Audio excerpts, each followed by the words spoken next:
Good morning students, मैं DD sir DD education classes में एक बार फिर से आपका स्वागत करता हूं।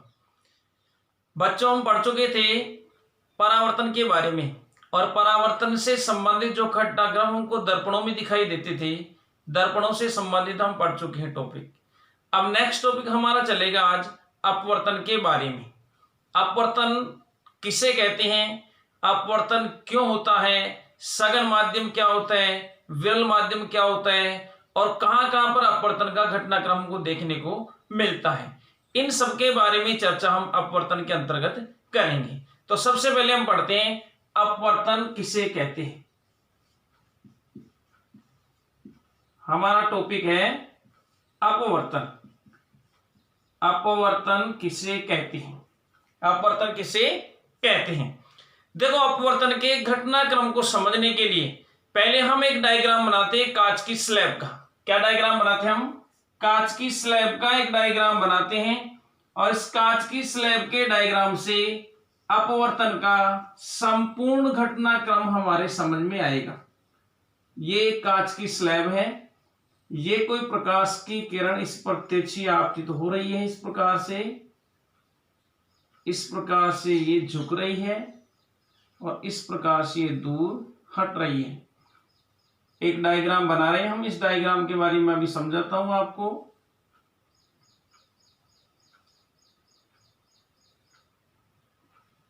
इस डायग्राम के बारे में हम साथ के साथ समझेंगे। किरण को नाम दे दिए, जैसे ये P Q R S, इसको दे दिया N डैश M डैश, इस बिंदु को दे दिया हमने O, इस बिंदु को दे दिया हमने नाम O डैश। ठीक है, यहां कोई प्रकाश किरण हमने दिखाई, इस प्रकार से कोई प्रकाश की किरण है हमारे पास में, इसको नाम दे दिया E F और इसको नाम क्या दे दिया G H, और कांच की स्लैब को दे दिया नाम हमने A B C और D। देखो बेटा, इसके आधार पर हम समझते हैं कि प्रकाश का अपवर्तन किसे कहते हैं। प्रकाश का अपवर्तन किसे कहते हैं। डायग्राम में सब कुछ दिख रहा है हमको, डायग्राम में हमको सब कुछ दिख रहे हैं। इसमें ये कोण, जैसे हमने पहले पढ़ा था परावर्तन वाले घटनाक्रम में भी हमने पढ़ा था, जो कोणों को नाम देते थे हम, ये कोण का नाम क्या दे रहे थे हम, इसको आई, और इस कोण को नाम क्या दे देते हैं आ।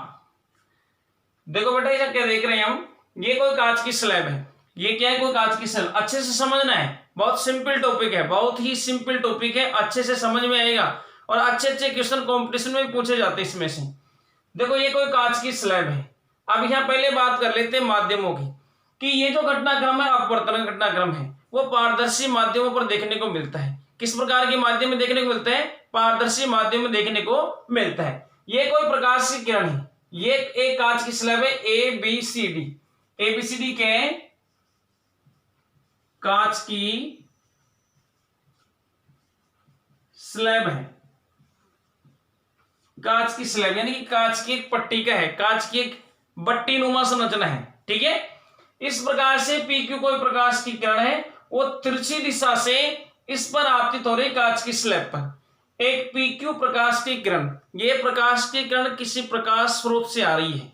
वो प्रकाश स्रोत सूर्य भी हो सकता है और वो प्रकाश स्रोत कृत्रिम भी हो सकता है। ये PQ कोई प्रकाश की किरण है जो कांच की स्लैब पर तिरछी आपतित होती है। कांच की स्लैब पर तिरछी आपतित हो रही है। जब तिरछी आपतित होकर के ये कांच की स्लैब में प्रवेश करती है तो अपने मार्ग से विचलित हो जाती है, यानी कि सीधी इधर जानी चाहिए थी, इधर सीधी जानी चाहिए थी, लेकिन इधर नहीं जाकर के सीधी किधर जानी चाहिए थी बेटा? सीधी इस दिशा में जाती इधर ही, लेकिन सीधी इधर नहीं जाकर के ये थोड़ा सा अब इधर झुक जाती है, थोड़ा सा झुके जाती है। और इधर ये प्रकाश की किरण सीधी इधर जानी चाहिए थी कांच से बाहर निकलते समय, लेकिन इधर नहीं जाकर के थोड़ा सा दूर हटे जाती है, थोड़ा सा उधर विक्षेपित हो जाती है। यहां पर एक लाइन दिखाई गई आपको, एक एन डैश लाइन है और एक एम और एम डैश लाइनें दिखाई गई है। ये क्या है बेटा, कोई भी दूसरा माध्यम है, जैसे ये तो वायु माध्यम है, या तो ये क्या है वायु माध्यम, वायु माध्यम, और यह क्या है बेटा ये कांच माध्यम। पहला माध्यम वायु माध्यम है, दूसरा माध्यम क्या है कांच माध्यम, कांच माध्यम, और फिर इसके बाद में नीचे क्या है ये वायु माध्यम, ये क्या है वायु माध्यम, ठीक है, वायु माध्यम, कांच माध्यम, और ये क्या वायु माध्यम है, ठीक है। तो जब कोई प्रकाश कण एक पारदर्शी माध्यम से दूसरे पारदर्शी माध्यम प्रवेश कर रही है, तो दूसरे पारदर्शी माध्यम का जो पृष्ठ है उसके लंबवत एक रेखा मानी जाती है, और उसके लंबवत जो रेखा खींची होती है उस रेखा को अभिलंब के नाम से जानते हैं। तो ये क्या है बेटा अभिलंब, ये क्या है अभिलंब, इसके बारे में हम पहले भी चर्चा कर चुके हैं।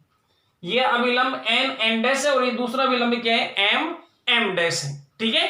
अब आते हैं हमारी डेफिनेशन पर, अपवर्तन किसे कहते हैं। ये बात तो समझ लिया हमने कि प्रकाश कण एक पारदर्शी माध्यम से दूसरे में प्रवेश कर रही है। यहाँ ये प्रकाश कण PQ है, ये किसी प्रकाश स्रोत से निकल रही है। यहाँ कोई प्रकाश स्रोत मान सकते हैं, मैंने बताया आपको, वो प्रकाश स्रोत प्राकृतिक यानी सूर्य हो सकते हैं, ये कृत्रिम रूप से टॉर्च बल्ब आदि कुछ भी हो सकता है। जब कोई प्रकाश की किरण एक पारदर्शी माध्यम से दूसरे पारदर्शी माध्यम में तिरछी प्रवेश करती है, देखो ये डेफिनेशन आपको अधिकांश बुकों में एक ही डेफिनेशन लिखी हुई मिलेगी कि जब कोई प्रकाश कण एक पारदर्शी माध्यम से दूसरे पारदर्शी माध्यम में प्रवेश करती है तो अपने मूल पथ से विचलित हो जाती है। लेकिन बेटा यहाँ थोड़ी सी समझने वाली बात ये हो रही है कि जब कोई प्रकाश कण एक पारदर्शी माध्यम से दूसरे पारदर्शी माध्यम में तिरछी प्रवेश करती है तो दोनों माध्यमों को पृथक करने वाले पृष्ठ, ये दोनों माध्यमों को अलग कौन सा पृष्ठ कर रहा है, ये पृष्ठ ए बी पृष्ठ, जैसे यहाँ पर ए बी पृष्ठ ऐसा पृष्ठ है जो दो माध्यमों का अलग कर रहा है, ऊपर वायु माध्यम और इसके जस्ट नीचे क्या है कांच माध्यम है। तो मैं डेफिनेशन बोलता हूं कि जब कोई प्रकाश कण एक पारदर्शी माध्यम यानी कि वायु माध्यम में एक पारदर्शी माध्यम से दूसरे पारदर्शी माध्यम यानी कि कांच माध्यम प्रवेश करती है तो दोनों माध्यमों को पृथक करने वाले पृष्ठ से वह अपने मूल पथ से, मूल रास्ते से विचलित हो जाती है। प्रकाश के इस घटनाक्रम को प्रकाश का अपवर्तन कहते हैं। दोबारा से सुनना, जब कोई प्रकाश की किरण एक पारदर्शी माध्यम से, जब कोई प्रकाश कण एक पारदर्शी माध्यम से दूसरे पारदर्शी माध्यम में तिरछी प्रवेश करती है तो वह अपने मूल पथ से विचलित हो जाती है। ये यहां से यहां प्रवेश कर रही है तो भी मूल पथ से विचलित हो गई है। तो प्रकाश के इस घटनाक्रम को क्या बोलते हैं बेटा, प्रकाश का अपवर्तन कहते हैं। क्या कहते हैं इसे, प्रकाश का अपवर्तन। यह एक शब्द है अपने पास में पारदर्शी माध्यम, पारदर्शी माध्यम, पारदर्शी माध्यम। और पारदर्शी माध्यम के बारे में मैंने पहले बता दिया था आपको, पारदर्शी माध्यम किसे कहते हैं, वह माध्यम जिसके आर पार देखा जा सके, ऐसे माध्यम को पारदर्शी माध्यम के नाम से जानते हैं। तो ये तो बेटा अपने पास में डेफिनेशन, अपवर्तन की डेफिनेशन, अपवर्तन की परिभाषा। नेक्स्ट बात आती है अपने पास में कि साहब अपवर्तन क्यों होता है। ये तो परिभाषा थी, अपवर्तन क्यों होता है, अपवर्तन क्यों होता है, अपवर्तन क्यों होता है। दूसरा घटनाक्रम क्या था हमारे पास में, अपवर्तन क्यों होता है। पहले तो डेफिनेशन पढ़ा, डेफिनेशन में क्या पढ़ा हमने कि जब कोई प्रकाश की किरण एक पारदर्शी माध्यम से दूसरे पारदर्शी माध्यम में तिरछी प्रवेश करती है तो वह अपने मूल पथ से विचलित हो जाती है। यानी कि कांच में प्रवेश कर रही है तिरछी, तो ऐसे कैसे सीधी नहीं निकलेगी, वो थोड़ी सी अपने पथ से झुक जाती है या दूर हटे जाती है। तो प्रकाश का यह घटनाक्रम प्रकाश का अपवर्तन कहलाता है। नेक्स्ट बात हमारे दिमाग में आती है कि साहब ये अपवर्तन होता क्यों है।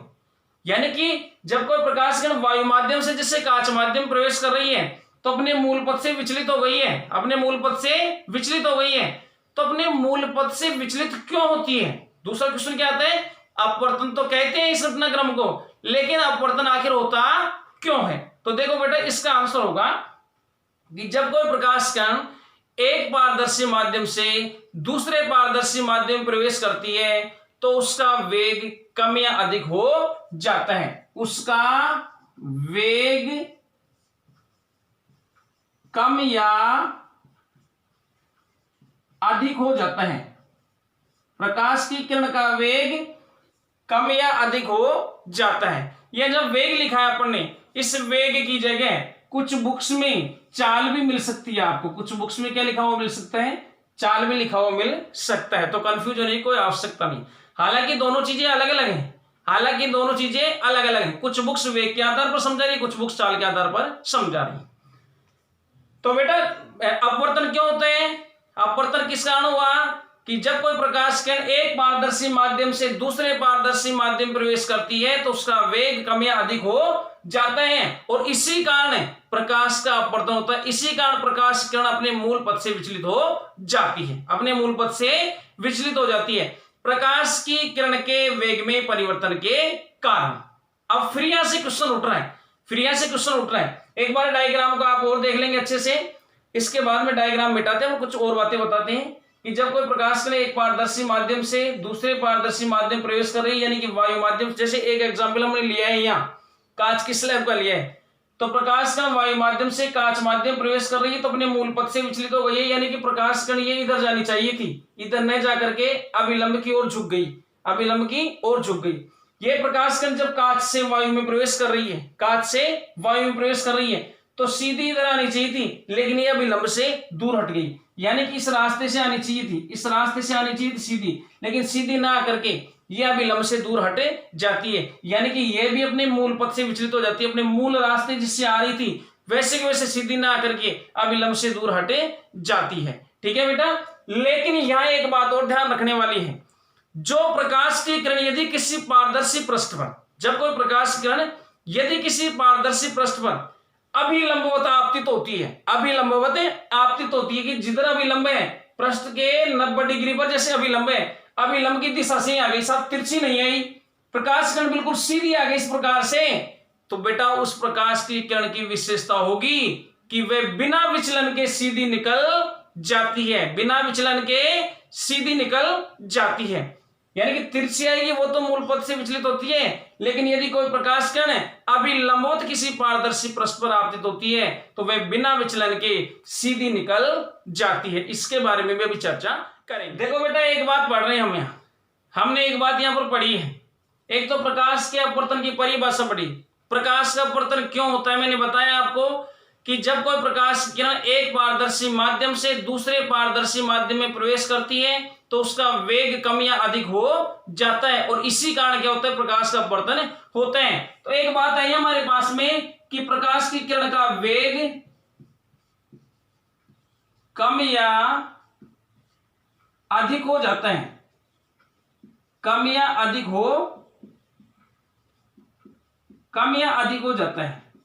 तो देखो बेटा यहां एक बात फिर से निकल करके आती है, फिर से हमारे सामने एक क्वेश्चन प्रकट हो जाता है। क्या क्वेश्चन प्रकट हो जाते हैं कि साहब प्रकाश की किरण का वेग कम या अधिक क्यों जाता है, जैसे ही माध्यम परिवर्तित होता है, जैसे जैसे वायु माध्यम से कांच माध्यम या कांच माध्यम से वायु माध्यम आ रहे हैं, ऐसी स्थिति में जब माध्यम परिवर्तित होता है, जब पारदर्शी माध्यम परिवर्तित हो रहे हैं तो प्रकाश की किरण का वेग कम या अधिक क्यों हो रहा है। इसके लिए बेटा देखो दो चीजें पढ़नी पड़ेंगी हमको। नंबर एक विरल माध्यम, नंबर एक विरल माध्यम, विरल माध्यम, और नंबर दो सघन माध्यम, सघन माध्यम। नंबर एक विरल माध्यम और नंबर दो सघन माध्यम। देखो विरल माध्यम और सघन माध्यम को हम सिंपल तरीके से समझ रहे हैं, ये हमारे पास में कोई पदार्थ है, ये हमारे पास में कोई एक पदार्थ और ये हमारे पास में कोई दूसरा पदार्थ है, ये हमारे पास में कोई दूसरा पदार्थ है, ये पहला पदार्थ और ये दूसरा पदार्थ। देखो बेटा क्या हो रहा है कि ये पहला कोई भी पदार्थ है, कोई भी पदार्थ है कणों से मिलकर के बना है, कोई पदार्थ कणों से मिलकर के बना होता है, ये बात हम जानते हैं। अब देखो इसमें ये कणों से मिलकर के बना है, ये कणों से मिलकर के पदार्थ बना है और ये पदार्थ भी कणों से मिलकर के बना है। ये पदार्थ भी कणों से मिलकर के बना हुआ है। ये नंबर दूसरा पदार्थ है, ये भी कणों से मिलकर बना, और पहला वाला किससे मिलकर बना था? कणों से मिलकर के बना था। देखो बेटा, दोनों पदार्थों में क्या अंतर देख रहे हैं हम? इसमें कण कम है और दूर दूर है, और इसमें कण अधिक है और पास पास है। यही अंतर देख रहे हैं हम। पहले पदार्थ में कण, जिन कणों से पदार्थ मिला बन करके मिला है, उसमें कण दूर दूर है और दूसरे में क्या कण पास पास है। तो बेटा इसी के आधार पर कोई भी माध्यम विरल माध्यम होता है, कोई माध्यम सघन माध्यम होता है। जब किसी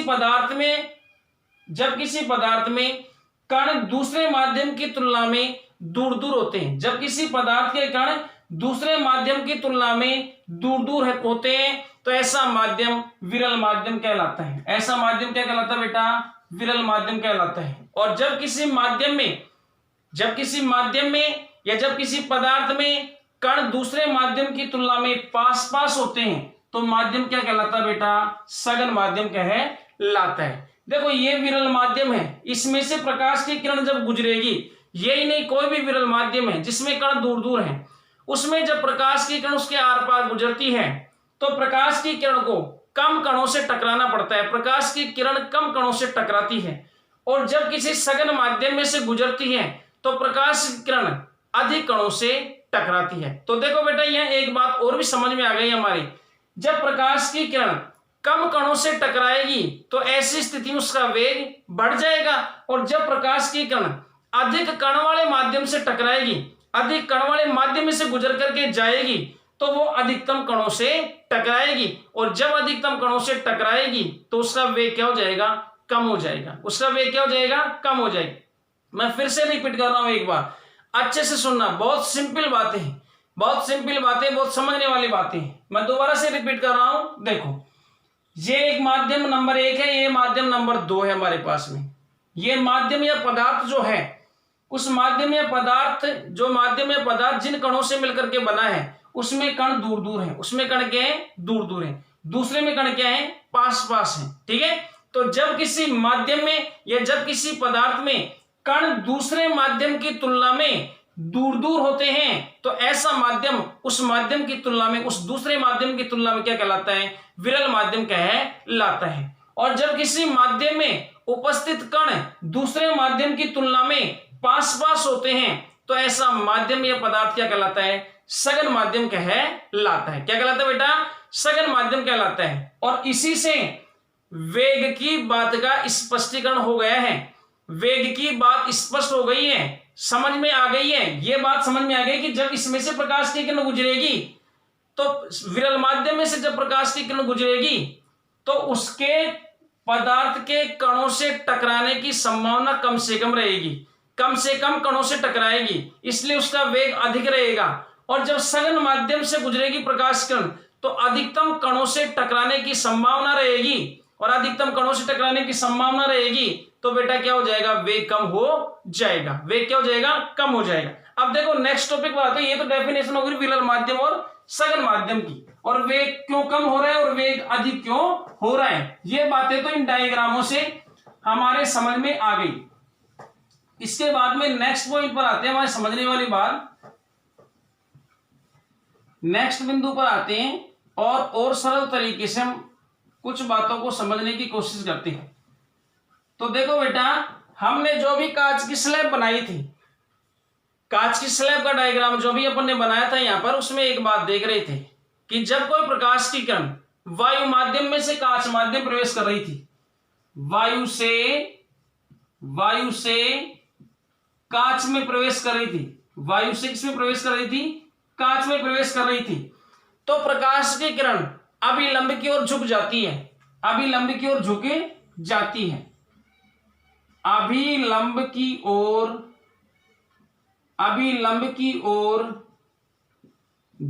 जाती है, अभिलंब की ओर झुक जाती है।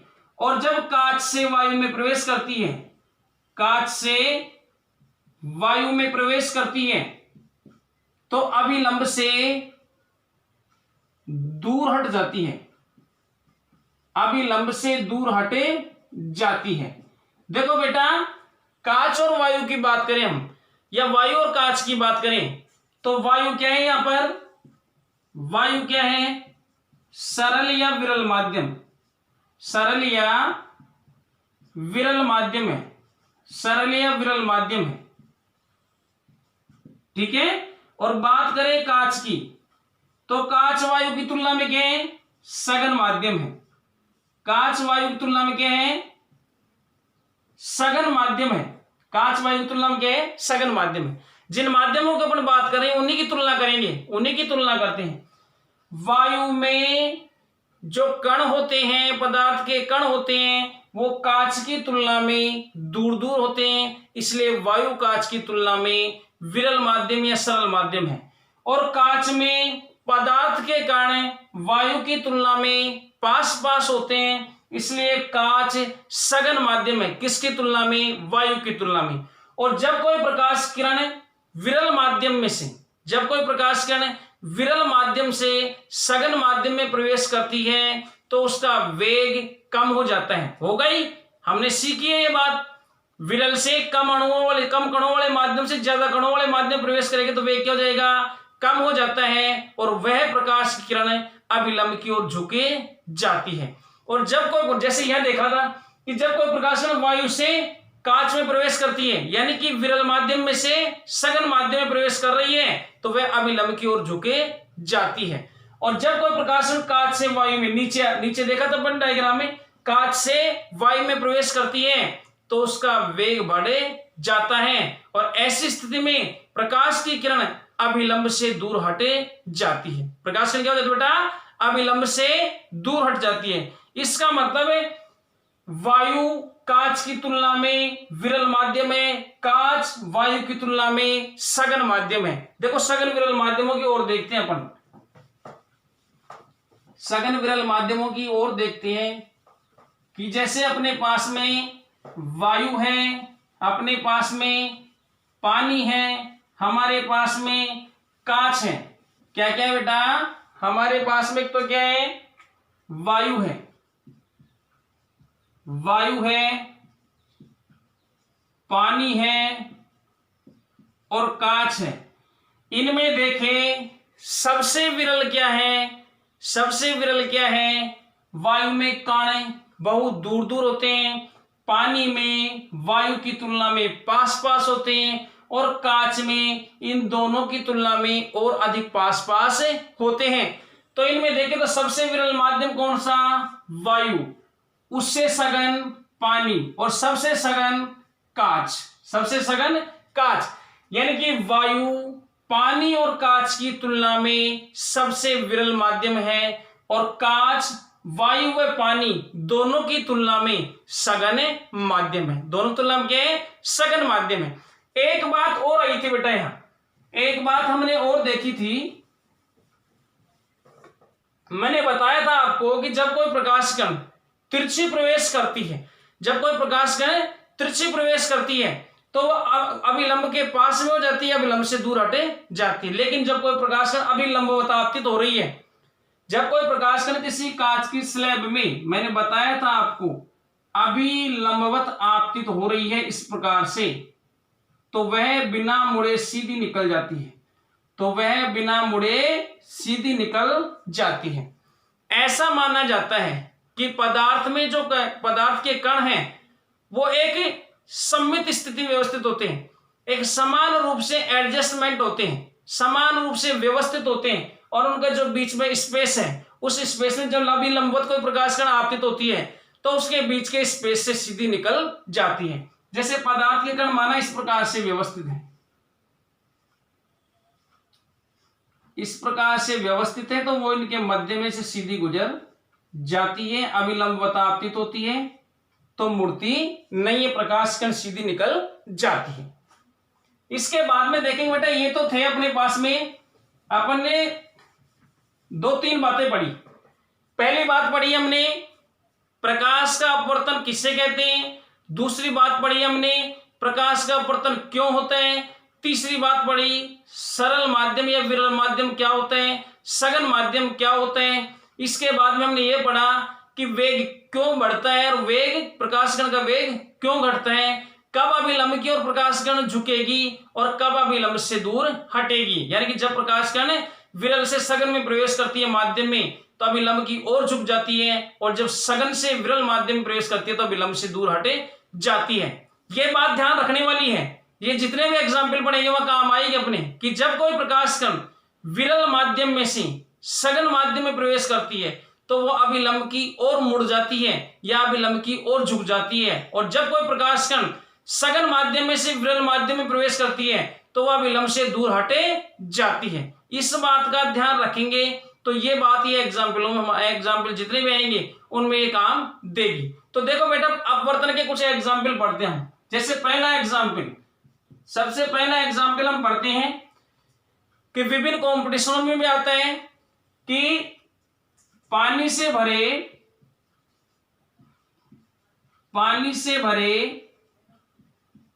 पात्र के पेंदे में पड़ा सिक्का ऊपर उठा हुआ दिखाई देता है क्यों।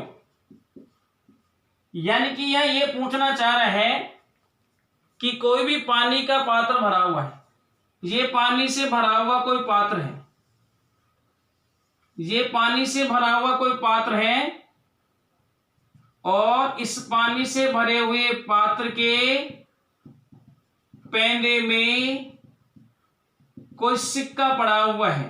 कोई क्या पड़ा हुआ है? सिक्का पड़ा हुआ है। ये माना कोई सिक्का पड़ा हुआ है, ये सिक्का पड़ा हुआ है, ठीक है बेटा। ये सिक्का ऊपर उठा हुआ दिखाई देता, पड़ा तो पेंदे में है लेकिन बाहर से देखने पर ऐसा लगता है हमको कि ये ऊपर उठा हुआ है। ऊपर उठा हुआ दिखाई क्यों देता है, इसके बारे में हम चर्चा करेंगे। यहां देखो ऊपर उठा हुआ क्यों दिखाई देगा।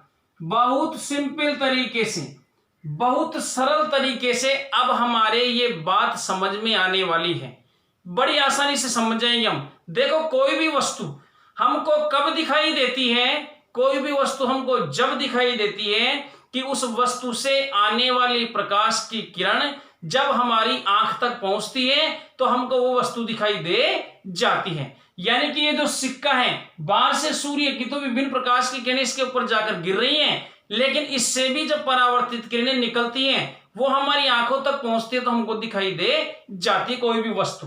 जैसे सिक्के की बात करें, यहां से कोई प्रकाश की किरण निकली, यहां से ये प्रकाश की किरण निकली और ये प्रकाश की किरण निकल करके ये कहां पहुंच गई, ये प्रकाश की किरण सिक्के से निकल करके और इस पृष्ठ पर आ गई।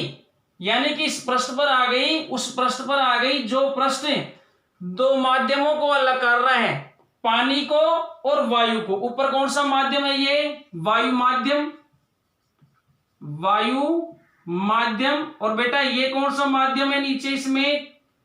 पानी माध्यम या जल माध्यम? पानी माध्यम बोल सकते हैं हम, या क्या बोल सकते हैं? जल माध्यम बोल सकते हैं। तो बेटा पहले तो समझने वाली बात कि जल और वायु माध्यम में से सघन माध्यम कौन सा है?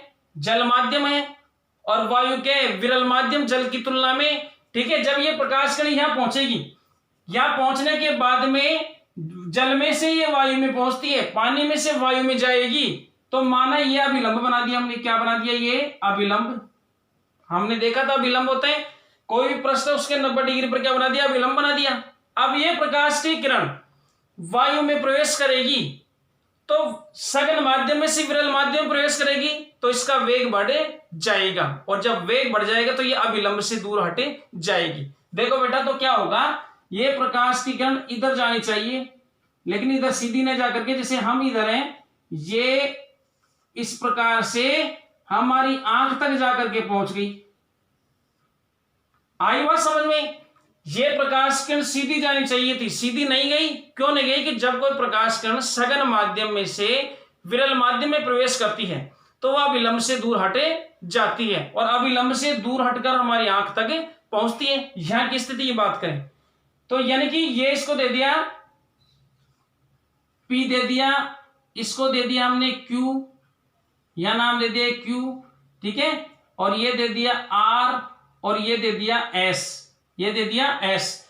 कोई भी नामांकन में कोई भी नाम दे सकते, ABCD इस प्रकार से दे सकते। इस किरण को अपने दिया PQ, यानी कि PQ किरण सिक्के से निकल करके जब पानी के पृष्ठ पर पहुंचती है तो पानी के पृष्ठ पर पहुंचने के पश्चात दोनों माध्यमों को पृथक करने वाले तल पर पहुंचने के पश्चात जब वायु में प्रवेश करती है तो RS किरण के रूप में वह अभिलंब से दूर हटकर, अभिलंब से दूर इसलिए हट रही है, उसका वेग बढ़ गया और सघन माध्यम से विरल माध्यम प्रवेश कर रही है तो वह अभिलंब से दूर हटकर RS किरण के रूप में हमारी आंखों तक पहुंचती है। जब RS किरण को पीछे की ओर बढ़ाया जाता है, इसको पीछे की ओर बढ़ाएंगे, ये इधर आएगा, ये इधर आएगी, इसको पीछे की ओर बढ़ाएंगे तो पीछे की ओर बढ़ाते हैं तो यह एक अन्य बिंदु, जैसे इसको X बिंदु मान लिया और ये X डैश, तो यह एक अन्य बिंदु X डैश से आती हुई प्रतीत होती है और उसी बिंदु पर हमको सिक्का दिखाई देता है। सिक्के होने का आभास प्रकट करते हैं हम। वास्तव में सिक्का वहां नहीं रहता, सिक्का तो पैंदे में ही रहता है, लेकिन दिखाई अन्य जगह देते हैं। और सिंपल सी बात यानी कि प्रकाश के अपवर्तन के कारण सिक्का उठा हुआ दिखाई देता है। देखो बेटा कैसे दिखाई दिया, सिंपल डेफिनेशन तो हो गई कि प्रकाश कोई भी पानी से भरे पात्र के पैंदे में पड़ा हुआ सिक्का ऊपर उठा हुआ दिखाई देता है। क्यों? प्रकाश के अपवर्तन के कारण। कैसे दिखाई देता? सिक्के से चलने वाली प्रकाश की किरण जब जल माध्यम में से वायु माध्यम प्रवेश करती है तो वह अभिलंब से दूर हटकर, अभिलंब से दूर क्यों हट रही है? क्योंकि माध्यम चेंज हो गया, पहले सघन माध्यम था, अब विरल माध्यम आ गया और कोई भी प्रकाश की किरण सघन से विरल माध्यम में प्रवेश करती है तो अभिलंब से दूर हटे जाती है, तो वह अभिलंब से दूर हटकर हमारी आंखों तक पहुंचती है। उस प्रकाश किरण को यानी कि जहां यहां पर क्या RS किरण, उस प्रकाश किरण को पीछे की ओर बढ़ाने पर वह एक अन्य बिंदु से आती हुई प्रतीत होती है। वह एक अन्य बिंदु, जैसे यहाँ X डैश बता रखे हैं, एक अन्य बिंदु से आती हुई प्रतीत होती है और सिक्का उस अन्य बिंदु पर ही दिखाई देता है, इसलिए सिक्का ऊपर उठा हुआ दिखाई देता है। आई बात समझ बेटा? ये बात समझ में आई। इसी के आधार पर दूसरे एग्जाम्पल देखते हैं। ये पानी से भरे हुए पात्र के पैंदे पर पड़ा हुआ सिक्का ऊपर उठा हुआ दिखाई दे रहा था। नेक्स्ट एग्जाम्पल देखते हैं हम। नेक्स्ट एग्जाम्पलों में, सभी एग्जाम्पलों में यही घटनाक्रम होगा।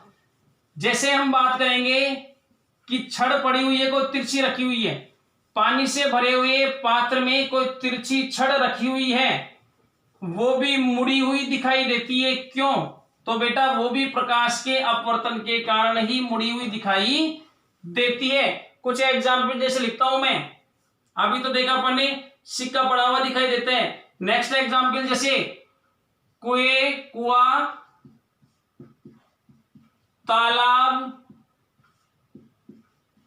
तलाई आदि का पैंदा उथला हुआ दिखाई देता है। उथला हुआ दिखाई देता है, और वो भी किस कारण दिखाई देता है? उथला हुआ वो भी किस कारण दिखाई देता है? प्रकाश के अपवर्तन के कारण। नेक्स्ट बात करें, किसी टेबल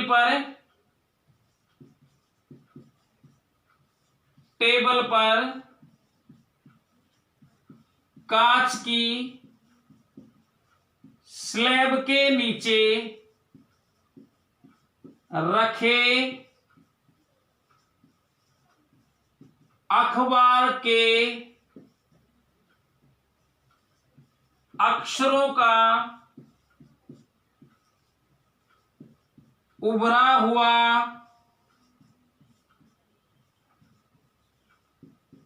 दिखाई देना, उभरा हुआ दिखाई देना। तीसरा बताया मैंने आपको, पानी में तिरछी रखी छड़ का मुड़ा हुआ दिखाई देना। नेक्स्ट, जैसे जूस के गिलास में, जूस के गिलास में स्ट्रा का मुड़ा हुआ या टूटा हुआ दिखाई देना। टूटा हुआ दिखाई देना। नेक्स्ट एग्जाम्पल बताता हूं मैं। सूर्योदय से पूर्व, सूर्योदय से पूर्व तथा सूर्यास्त के बाद तक सूर्य का दिखाई देना। विभिन्न एग्जाम्पल बताए मैंने आपको कि जैसे बताया कुआं, तालाब या तलहटी है, तलाई है आदि में जो तालाब, तलहटी आदि का पैंडा है उसका उथला हुआ दिखाई देना। साथ साथ टेबल पर कोई कांच की स्लैब रखी हुई है और कांच की स्लैब से जब हम नीचे कोई अखबार लगा हुआ है, उस अखबार के अक्षरों को दिख रहे हैं, वो ऊपर उठे हुए दिखाई देते हैं, उगड़े हुए दिखाई देते हैं। साथ साथ पानी में तिरछी कोई छड़ रखी हुई है तो वो मुड़ी हुई दिखाई देती है। कैसे दिखाई देती है? जैसे सिंपल रूप से विभिन्न बुकों में एग्जाम्पल होता है कि कोई पेंसिल रखी हुई है तिरछी, तो मुड़ी हुई दिखाई क्यों देती है? वो अपवर्तन के कारण दिखाई देती है। जूस के गिलास में कोई स्ट्रा यानी कि पीने वाली जो नली लगाते हैं, उस नली का टूटा हुआ ही दिखाई देना या मुड़ा हुआ दिखाई देना, वो भी किस कारण होता है? प्रकाश के अपवर्तन के कारण होता है। और सूर्योदय से पूर्व यानी कि सूर्य उदय ही नहीं हुआ है, क्षितिज से नीचे है, और सूर्यास्त हो गया है यानी कि क्षितिज से नीचे चला गया है, फिर भी वो हमको दिखाई दे रहा है, वो भी किस कारण होता है? प्रकाश के अपवर्तन के कारण होता है। ये सारे एग्जाम्पल तो आपके सिंपल तरीके से सिक्के की तरह ही हो रहे हैं, लेकिन ये एग्जाम्पल देखते हम, इसके बारे में थोड़ा सा डिटेल से पढ़ते हम। सूर्योदय से पूर्व और सूर्यास्त के बाद तक सूर्य दिखाई क्यों देता रहता है? देखो बेटा क्या हुआ कि ये हमारी पृथ्वी है,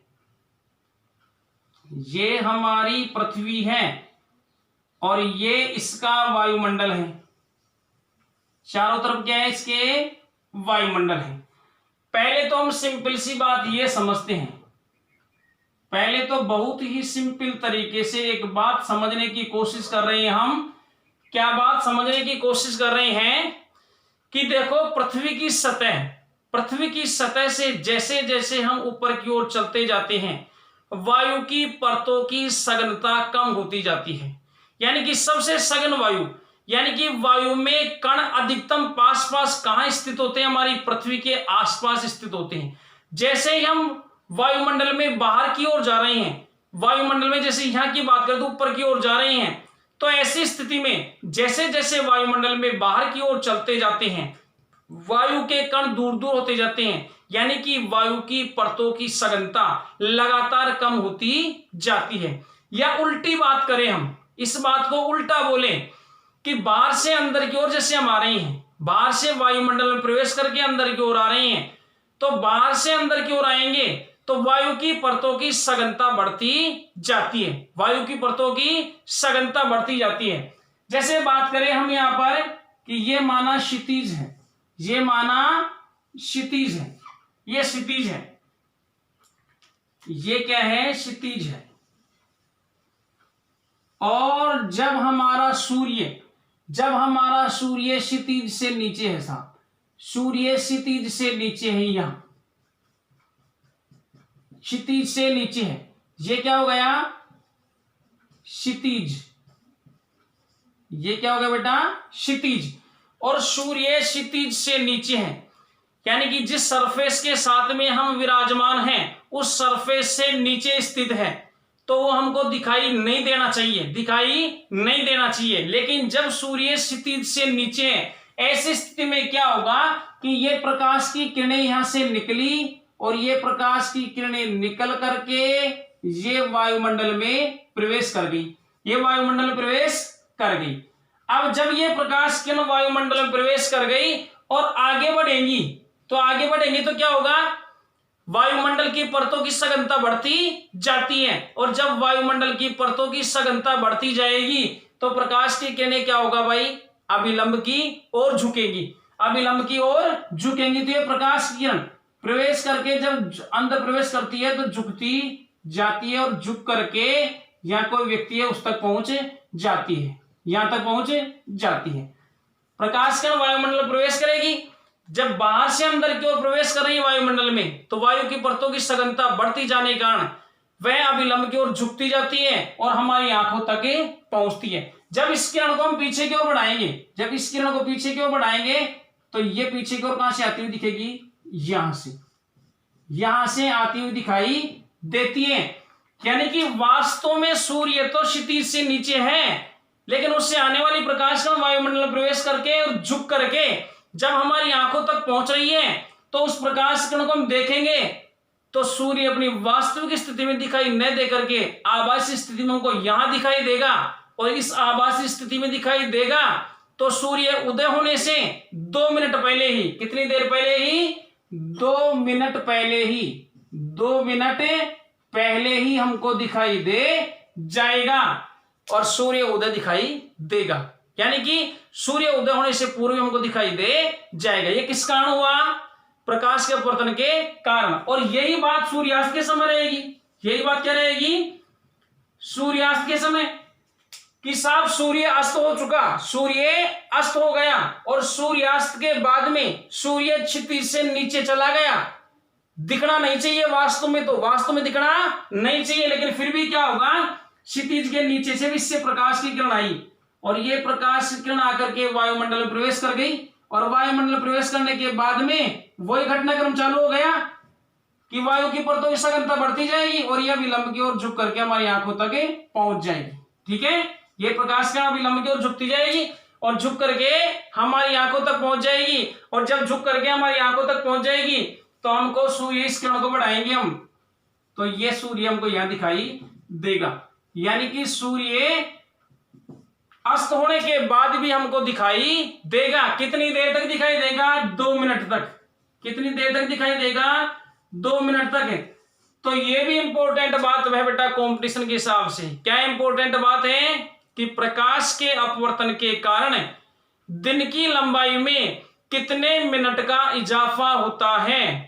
तो प्रकाश के अपवर्तन के कारण संपूर्ण दिन की लंबाई में 4 मिनट का इजाफा होता है।